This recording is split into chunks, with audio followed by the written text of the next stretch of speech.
Good morning students. आज हम class 9th में लेसन नंबर 5 स्वराज्य के नींव के बारे में समझेंगे। उसमें पेज नंबर 17 पर लिखा है कि जूही कहती है कि खोज क्यों नहीं सकती, आपकी आज्ञा होने पर मैं उन्हें पाताल से भी खींचकर ला सकती हूँ। ब्रैकेट में लिखा है जाने को मुड़ती है कि रघुनाथ राव तेजी से प्रवेश करते हैं। जो ऐसा क्यों कहते हैं, खोज क्यों नहीं सकती, क्योंकि लक्ष्मीबाई ने यहाँ पेज नंबर 16 पर लास्ट सेंटेंस में लिखा है कि लक्ष्मीबाई कहती है और जूही तू अगर तात्या को खोज सके तो तुरंत उन्हें यहाँ आने के लिए कहो। इसलिए जूही यहाँ कहती है पेज नंबर 17 पर फर्स्ट सेंटेंस में कि खोज क्यों नहीं सकती, आपकी आज्ञा होने पर मैं उन्हें पाताल से भी खींचकर ला सकती हूँ। किसको खींचकर? तात्या को खींचकर ला सकती हूँ। और ब्रैकेट में लिखा है जाने को मुड़ती है कि रघुनाथ राव तेजी से प्रवेश करते हैं। रघुनाथ राव कहते हैं महारानी आपने सुना। रघुनाथ राव लक्ष्मीबाई को कहते हैं। लक्ष्मीबाई कहती है कि क्या रघुनाथ? रघुनाथ राव कहते हैं कि महारानी जनरल रोज की सेना ने मुरार में पेशवा की सेना को हरा दिया। रघुनाथ राव कैसा कहते हैं कि महारानी जनरल रोज की सेना ने मुरार में पेशवा की सेना को हरा दिया। जूही कहती है कि काप कर, ब्रैकेट में लिखा है काप कर, क्या पेशवा की सेना हार गई? लक्ष्मीबाई कहती है पेशवा की सेना हार गई, यह अच्छा ही हुआ, अब पेशवा की आंखें खुलेगी। रघुनाथ राव अपनी सेना को तैयार होने की आज्ञा तो दो।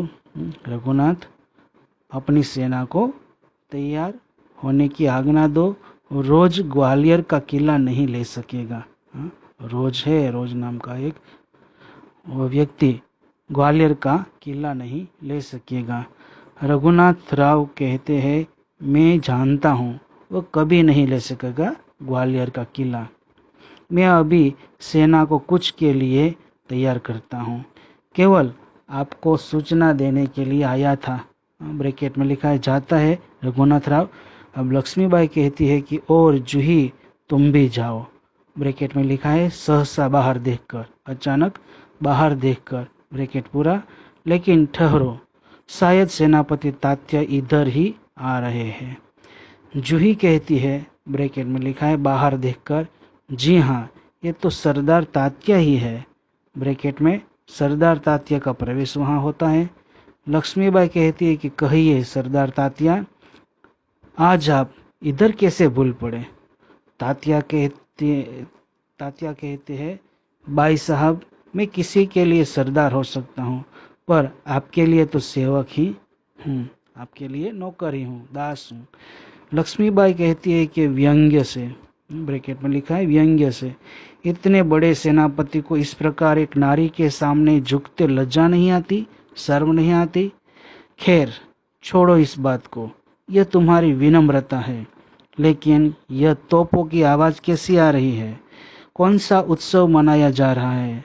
शायद चाटुकारों में जागीर बांटना अभी खत्म नहीं हुआ है।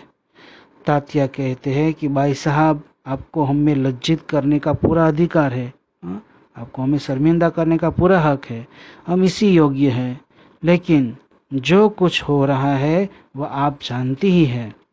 लक्ष्मीबाई कहती शायद ब्रह्म भोज के उपलक्ष्य में ये तोपें चल रही है, श्रीखंड और लड्डुओं के लिए घी शक्कर की कमी तो नहीं है। शायद ब्रह्म भोज के उपलक्ष्य में ये तोपें चल रही है, श्रीखंड और लड्डुओं के लिए घी शक्कर की कमी तो नहीं है, ऐसा लक्ष्मीबाई कटाक्ष से तात्या को कहती है।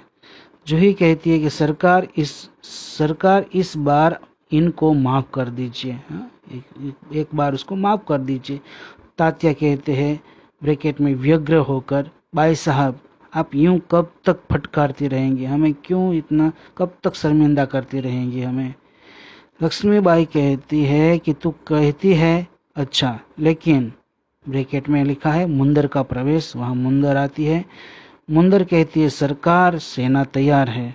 लक्ष्मीबाई कहती है तो मैं भी तैयार हूँ, तात्या तुमसे मुझे बहुत आशाएं थी, तुम्हारे रहते ये सब क्या हो गया। जूही कहती है सरकार ये स्वामी भक्त है, ये स्वामी भक्त है। लक्ष्मीबाई कहती है लेकिन आज हमें देशभक्तों की आवश्यकता है, देश के भक्तों की आज आवश्यकता है हमें। खैर अब भी कुछ नहीं बिगड़ा, अब भी बहुत कुछ किया जा सकता है। तात्या कहते हैं कि इसीलिए तो आया हूँ बाई साहब, आप जो कहेंगी वही करूँगा, जो योजना बनाए जो आयोजन बनाए उसी पर चलूँगा। लक्ष्मीबाई कहती है कि तो जाओ तलवार संभाल लो, नुपुरों की झंकार के स्थान पर तोपों का गर्जन होने दो। ये पायल की झंकार के स्थान पर तोपों की गर्जन, तोपों की आवाज होने दो। भूल जाओ राग रंग को, याद रखो हमें स्वराज्य लेना है, हमें रणभूमि में मौत से जूझना है। ऐसा तात्या को लक्ष्मीबाई कहती है। तात्या कहते हैं कि महारानी आपकी जय हो, मैं युद्ध के लिए तैयार होकर आया हूँ। तब लक्ष्मीबाई कहती है तात्या को कि जानती हो, लेकिन सेनापति इस बार यह याद रखना कि यदि दुर्भाग्य से विजय न मिल सकी, हमारे दुर्भाग्य नसीब से हमें विजय न मिल सकी, तो तुम्हें सेना और सामग्री दोनों को दुश्मन के घेरे से निकाल कर ले जाना है। तो तुम्हें सेना और सामग्री साधनों को दोनों को दुश्मन से घेरे से निकाल कर ले जाना है, उसकी रक्षा करनी है। तात्या कहता है ऐसा ही होगा महारानी।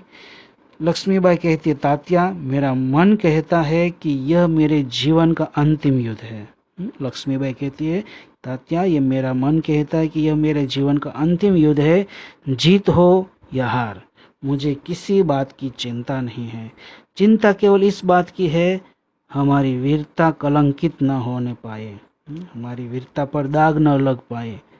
तात्या कहता है कि भाई साहब वीरता आपको पाकर धन्य है, आपके रहते कलंक हमारी छाया को भी नहीं छू सकेगी, आज्ञा दीजिए प्रणाम। तात्या ऐसा कहता है कि भाई साहब वीरता आपको पाकर धन्य है, आपके रहते कलंक हमारी छाया को भी नहीं छू सकेगी, हमें कलंक नहीं लग पाएगा, आज्ञा दीजिए प्रणाम।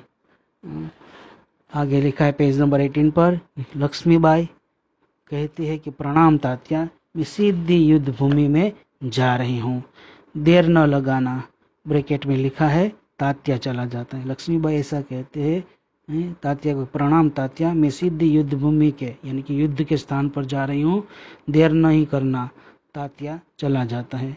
मुंदर कहती है सरकार आज मैं बराबर आपके साथ रहूंगी। जूही कहती है और मैं तो खाना संभालूंगी। लक्ष्मीबाई कहती है कि और हम सब मिलकर या तो स्वराज्य प्राप्त करके रहेंगे या स्वराज्य की नींव का पत्थर बनेंगे। हम सब मिलकर, लक्ष्मीबाई मुंदर और जूही को कहती है कि हम सब मिलकर या तो स्वराज्य की प्राप्ति करेंगे या फिर स्वराज्य की नींव का पत्थर बनेंगे। हर हर महादेव ब्रैकेट में लिखा है तीनों हर हर महादेव का उद्घोष करती हुई पृष्ठभूमि में यही उद्घोष उभर कर आता है जो मंच पर प्रकाश के धुंधलाते न धुंधलाते सब कहीं छा जाता है।